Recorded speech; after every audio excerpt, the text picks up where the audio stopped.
Hiwa ko na yung talong ni Bagtet. Yan yung ating ihahalo. Ito yung hipon, bawang at saka yung dry face na hipon. Ayan, pampalasa. Ang talong daw. Yan, lalagyan natin siya mamaya ng sili.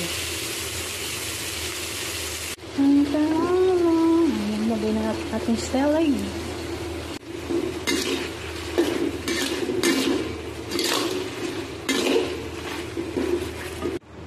Tapos nakain na itit na mawit na. Mau. Kain yan ay aking tanghalian bago umalis. Punta kay Bagtet. Nga, pagtaas namin naman ng halian, nagpapaking pa si Amo ng calamansi juice. Calamansi. Akin.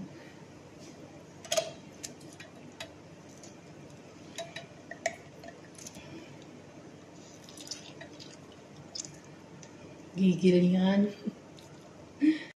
So, ayan, kumain muna kami ni Amo bago pumunta dun sa kabilang bahay. Baka mamaya hindi na naman kami pakain ni Bagtet. Mahirap na. Ayan, calamansi juice. Ayan, sa akin, hindi ko nalalagyan ng yellow. Sa kanya lang.